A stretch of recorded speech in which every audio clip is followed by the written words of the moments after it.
Traffic signal पर भीख न दें, सिग्नल पर भीख देकर भिखमंगों की हौसला अफजाई ना करें, जिम्मेदार शहरी बने और ट्रैफिक कवायद की पाबंदी करें। आदाब दोस्तों, मैं हूं एम ए वाजिद। आप देख रहे हैं पैगाम टीवी। हमारे मसाइल प्रोग्राम में आज हमारे साथ हमारे स्टूडियो में मौजूद हैं जनाब शमशाद खादरी साहब, जो एमवा के कौमी सदर हैं। समाजी जहदकार होने के साथ साथ वो एक सीनियर सहाफ़ी भी हैं। खादरी साहब सवाल अलैकुम। खादरी साहब, अब देखिए कि वक्फ बिल का बड़ा चर्चा है। कोई भी सोशल मीडिया का नेटवर्क उठा के देख लीजिए आप, सोशल मीडिया पर बहस जारी है। कोई नायब सदर जमहूरिया को तनक़ीद का निशाना बना रहा है, तो कोई सदर जमहूरिया को, तो कोई अदालत उज़्मा पर सवाल उठा रहा है। ऐसे में ये वक्फ बिल किस समत जाएगा और धनखड़ की जानिब से की गई बयानबाजी को आप किस तरह लेते हैं? और ये मामला है क्या 6 मई को जो भी होगा वो किस तरह अदालत अपना हुक्म सुनाएगी, या फिर ये इन 8 दिनों में बीजेपी हुकूमत क्या क्या लाहिया अमल इख्तियार करेगी और क्या क्या शोबेबाजियाँ इख्तियार करते हुए बिल को बाकी रखने के लिए कोशिश करेगी? आप ये बताइए। बहुत बहुत शुक्रिया वाजिद साहब। मुझे खुशी इस बात की होती है कि जब भी मैं आपके साथ आता हूँ, पैगाम टीवी से आता हूँ, आप जैसे सहाफ़ी के साथ बैठता हूँ, तो मैं समझता हूँ कि मेरी अपनी खुशकिस्मती है कि हम जो है आवाम तक जो है आवाम की बात पहुँचाने की हम कोशिश करते हैं।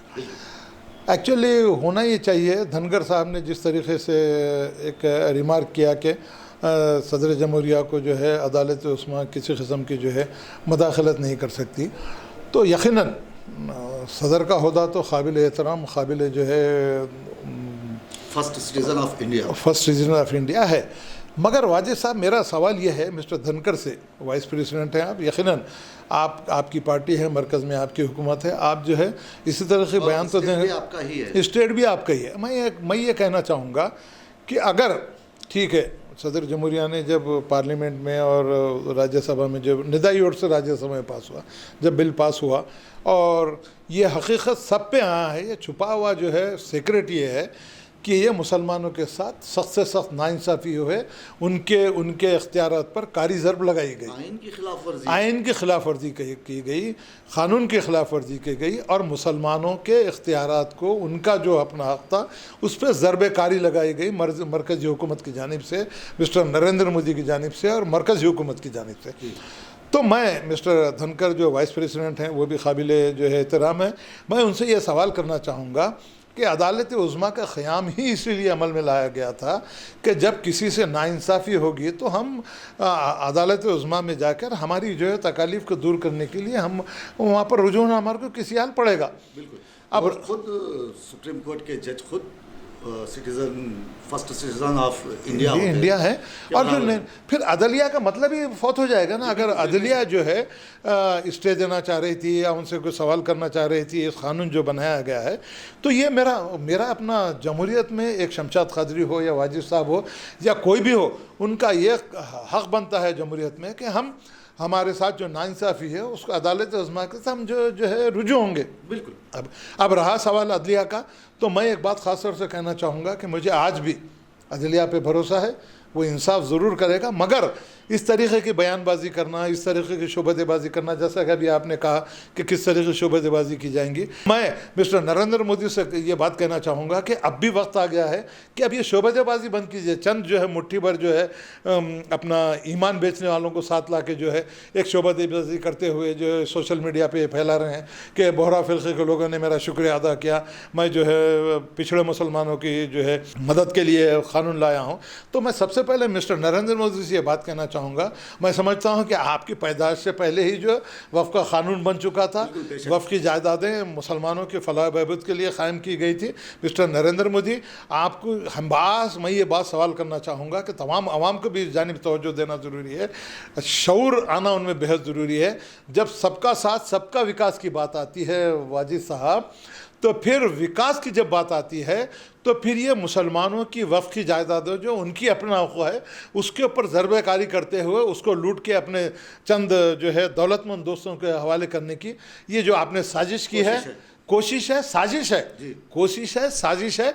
इससे आप बाज आ जाइए, क्योंकि आने वाले दिनों में इसके लिए बहुत बड़े पैमाने पर लोग जो है अपनी तकालीफ बयान करेंगे। और मैं समझता हूं कि ख़ास तौर से एक बात कहना चाहूँगा, आजकल के जो जलसे जुलूस हो रहे हैं, मैं ख़ास तौर से आवाम से और तमाम पॉलिटिकल नॉन पॉलिटिकल जितने भी पार्टी से उनसे ये बात कहना चाहूँगा, सच्चे दिल से, दर्दमंद दिल रखते हुए जमहूरियत पसंद असाब को इसमें शामिल कीजिए। चाहे हिंदू हो, चाहे मुस्लिम हो, चाहे सिख हो, चाहे ईसाई हो। कोई नहीं चाहता कि जो है हिंदुस्तान का अमन अमन बिगड़े, कौमी यकजहती पे ज़रबे कारी लगे।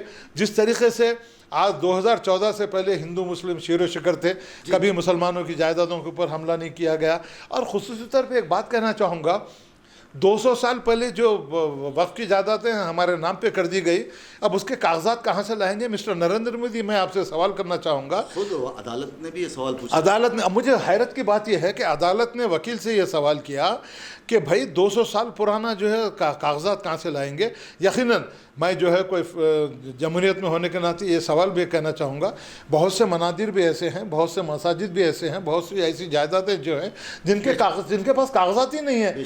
तो मिस्टर नरेंद्र मोदी, क्या आपको इतनी भी सूझबूझ नहीं है कि 200 साल पुरानी जो है वक्फ की जायदाद जो वक्फ कर दी है, उनके कागजात कहाँ से लाएंगे?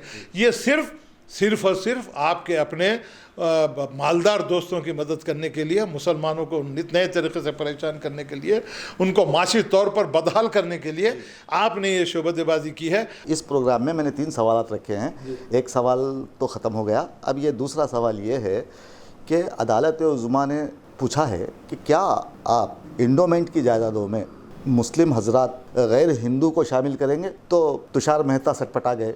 बहरहाल खालिद साहब, जब ये 8 दिन मिले हैं तो क्या आप समझते हैं कि इस पर बीजेपी क्या शोबेबाजी से काम लेगी, और क्या ये मुमकिन है कि वो ये कह दे कि हाँ, हम मुस्लिम को इंडोमेंट में दाखिल करेंगे? क्या ऐसा मुमकिन है? देखिए वाजी साहब, अगर सुप्रीम कोर्ट की जानिब से या वहाँ के चीफ जस्टिस की जानिब से इस बात को मंजूर किया गया, तो अब आप अंदाज़ा लगा लीजिए कि क्या नरेंद्र मोदी का क्या हाल होने वाला है, अमित शाह का क्या हाल होने वाला है, वाइस प्रेसिडेंट मिस्टर धनगर का क्या होने वाला है। वो सोच लेना चाहिए, नविश से दीवार पढ़ना चाहिए। मैं आपसे यही पूछना चाह रहा हूँ, क्या हाल होगा? नहीं वैसा, अब आप देखिए, अफरा तफरी पड़ जाएगी, खूनरेजी हो जाएगी, मारताड़ हो जाएगा, नरेंद्र मोदी को फसाद बरपा होगा, नरेंद्र मोदी को फौरन कुर्सी छोड़ के जो है भागना पड़ेगा यहाँ से। क्योंकि देखिए, अब ऐसे जो है माहौल में गैर मुसलमानों को हिंदू वक्फ बोर्ड में शामिल करने का तो सवाल ही पैदा नहीं होता। जज साहब का जो सवाल था ज़रबेकारी था मिस्टर नरेंद्र मोदी के ऊपर, मिस्टर अमित शाह के ऊपर, मिस्टर धनगर के ऊपर और मरकज़ी हुकूमत के ऊपर, कि उन्होंने जो सवाल किया, ये नरेंद्र मोदी को अगर थोड़ी बहुत भी समझबूझ है या अमित शाह को थोड़ी बहुत समझबूझ है, तो इस इशारों को समझ लेना चाहिए और अपनी बका के लिए फौरी तौर पर अपने इंतजाम करने की बेहद ज़रूरत है। बिल्कुल वापस लेने की ज़रूरत, बिल्कुल वापस लेने की ज़रूरत है।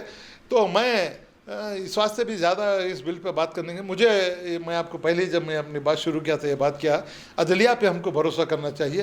क्योंकि जब उन्होंने इतनी बड़ी बात उनसे की कि क्या आप इंडोमेंट में जो है गैर मुसलमानों को भी शामिल करेंगे, क्या जो है आप जिस तरीके से गैर मुस्लिम अफराद को वक्फ बोर्ड में डालना है, तो वहाँ पर जिस अंदाज में तुषार मेहता का जो हाल हुआ है, मैं समझता हूं कि इससे बढ़कर तारीख का अलमिया कोई नहीं होगा कि शर्मिंदगी से सिर्फ पानी पानी हो गए और हिंदुस्तान का नाम सारी दुनिया में बदनाम हो गया। जी बिल्कुल, दुनिया भर के अखबारात इस पर लिख रहे हैं और कहा जा रहा है कि मुसलमानों का हिंदुस्तान में हर अरसे हयात तंग किया जा रहा है। तो खालिद साहब, अब मैं चलता हूँ तीसरे सवाल की तरफ। सुप्रीम कोर्ट में फिर से कार्रवाई शुरू होगी और सुनवाई चलेगी, तो ऐसे में आप क्या समझते हैं कि बीजेपी खामोश हो जाएगी इस अरसे में, या फिर कुछ ना कुछ अंदर चल रहा है, कुछ मंसूबे चल रहे होंगे और कुछ ना कुछ तरीक़ा, जैसा कि धनकर ने आकर एक अजीब मंतख सुनाई और उस पर भी बहस जारी है, और एक चैनल लिखता है कि अब पार्लियामेंट बंद कर देनी चाहिए, अब सुप्रीम कोर्ट देश संभालेगा, लिखते हैं लोग ऐसा। तो आप क्या समझते हैं कि अब ऐसा बावर करवाया जा रहा है कि देखो सुप्रीम कोर्ट अब हुकूमत पर गालिब आ जाएगी, क्या ये मुमकिन है?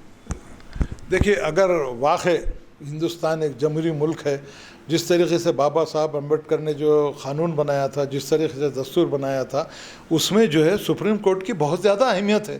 तो सुप्रीम कोर्ट जो फैसले दे रहा है उसको मानने की जिम्मेदारी सबको है।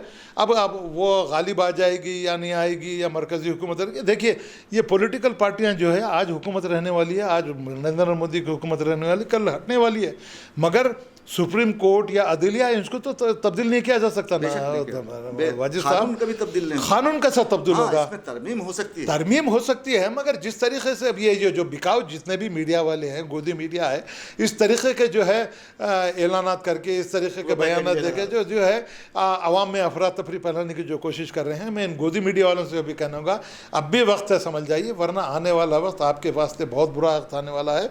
क्योंकि अदलिया है, इंसाफ। देखिए, अगर इंसान से गलती हो सकती है, इंसान से गलती हो सकती, प्रेसिडेंट ऑफ इंडिया से हो सकती, धनगर से हो सकती, और गलतियों का पुतला मिस्टर नरेंद्र मोदी तो फ्रॉम 2014 से लेकर आज तक जो है, चाहे नोटबंदी का मामला हो, चाहे 3 तलाक का मामला हो, चाहे जितने भी मामला है, जितने भी मुसलमानों को नई तरह से परेशान करने की कोशिश की गई, ये सारी अवाम को परेशानी में डाल दिया था, अवाम को परेशान है। और मैं खास बात एक बात कहना चाहूँगा, मिस्टर नरेंद्र मोदी जब आपने इख्तियार संभाला था, तो जब सबका साथ सबका विकास की बात की थी, 2 करोड़ नौकरियों की बात की थी, महंगाई दूर करने की बात की थी, तो वाजिद साहब खुली बात यहाँ कहना चाहूँगा, आवाम को भी ये समझ लेना चाहिए कि अब ऐसी धोखेबाज हुकूमत, ऐसे धोखेबाज प्राइम मिनिस्टर जिन्होंने वादे करके जो वादे नहीं निभाए हैं, 2 करोड़ मामला जुमलाबाजी जो करे हैं, 15 लाख की बात की है, जिसने महंगाई की बात की है, नौजवानों को नौकरी की बात की है, बड़े बड़े कारखाने, हजारों लोग जो है बेरोजगारों के बड़े बड़े कारखाने आपने बंद कर दिए, जिनकी नौकरियां थी, जिनकी नौकरियां थी उनको बंद कर दिया। तो मिस्टर नरेंद्र मोदी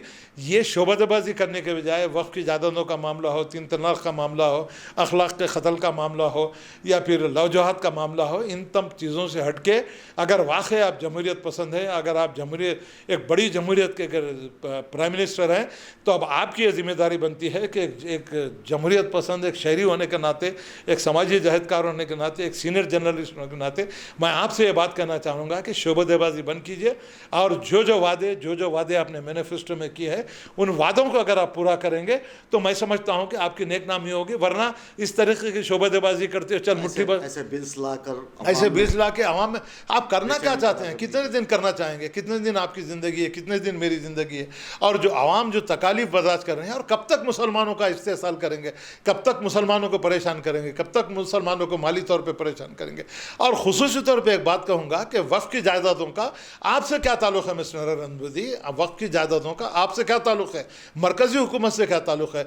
जबकि एक मरतबा जो चीज़ वक्फ कर दी जाती है ता क़यामत वो वक्फ ही रहती है। वक्फ का मतलब उसको शिफ्ट करना ही नहीं है, अल्लाह की ज़मीन है और मुसलमानों की फलाह बहबूद के लिए की गई है। आप कौन से मुसलमानों का फ़ायदा करने वाले हैं? मुझे ये बात आज तक समझ में नहीं आई। आप ख़वातीन को 33% देते बोले, आज तक नहीं दिए। आप बेरोज़गार नौजवानों को नौकरी देते बोले, आज तक नहीं दिए। ये तमाम चीज़ें आपको शोबदेबाजी जो चल रही है वाजिद साहब, एक तो मुसलमानों को नित नए तरीके से परेशान करना, और अपनी कुर्सी बचाने के खातिर ऐसे शोबदेबाजी करते हुए आवाम की जो है तवज्जो हटाते हुए अपनी कुर्सी बचाना है, इससे हट के और कोई दूसरी बात नहीं है। आज तकरीबन अभी मोदी प्राइम मिनिस्टर बने भी नहीं थे, जब से उनको मैं कवर करता आ रहा हूँ, मैंने देखा है, उनकी तकरीरें मैंने सुनी हैं, तो लोगों ने उन्हें वो अपनी तकरीर में ख़ुद कहते हैं, लोगों ने मुझे गालियाँ दी, मुझे कोसा, मुझे ये किया वो किया, और फिर भी कुर्सी पर बैठे हुए हैं।